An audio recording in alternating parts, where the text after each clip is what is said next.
Telangana formation day నాడు నాకు ఇప్పటికీ మంచి గుర్తున్నది, వెలుగు ఛానల్ అనుకుంటా, V6 ఛానల్ ఒక పాట, బతుకమ్మ పాట రిలీజ్ చేసింది దసరాకో ఎప్పుడో. తేనా నాన్న తేనా నాన్న తేనానే తెలంగాణ అని తల్లి, అది ఒక పాట ఉంటుందిరా, నన్ను నన్ను గన్న తల్లి నా జన్మభూమి, నిన్ను మించి దైవం నాకున్నదేమి అని. తల్లి నీ పాలధారలే రేగడిలో పారే నీరై, నీ గుండెల గదిలో గనులే తరతరాల తరగని సిరులై అని చెప్పి పాట ఉంటుంది. జనని జనని జనని జై తెలంగాణ అని చెప్పి ఆ పాట ఉంటుంది.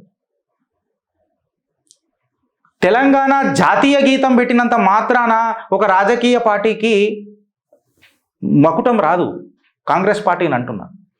ఇంత ఒక ఆత్మగౌరవ పోరాటంలో ఇట్లాంటి ఇంప్లికేషన్ జరిగినప్పుడు కాంగ్రెస్ వాడు ఒక్కడు మాట్లాడలే, నాకు తెలిసి మాట్లాడిండు దీని మీద, ఈ టాపిక్ మీద మాట్లాడిండు అవుదే కాంగ్రెస్ వాళ్ళు, ఒక్క స్టేట్మెంట్ రాలే. అంటే డైరెక్ట్గా ఎవడు ఎవడితో దోస్తానా చేస్తున్నాడు అనేది ఎలా రాజకీయ పొత్తులు కనబడుతున్నాయి నాకు. కార్యకర్తలు ఏ రకంగా కన్ఫ్యూజ్ గారు పోయి చెప్పు, నువ్వు నాకు ఒక మాట అడుగుతున్నా, ఏ పార్టీ అని ఉండని, when it comes to the question of our self-existence,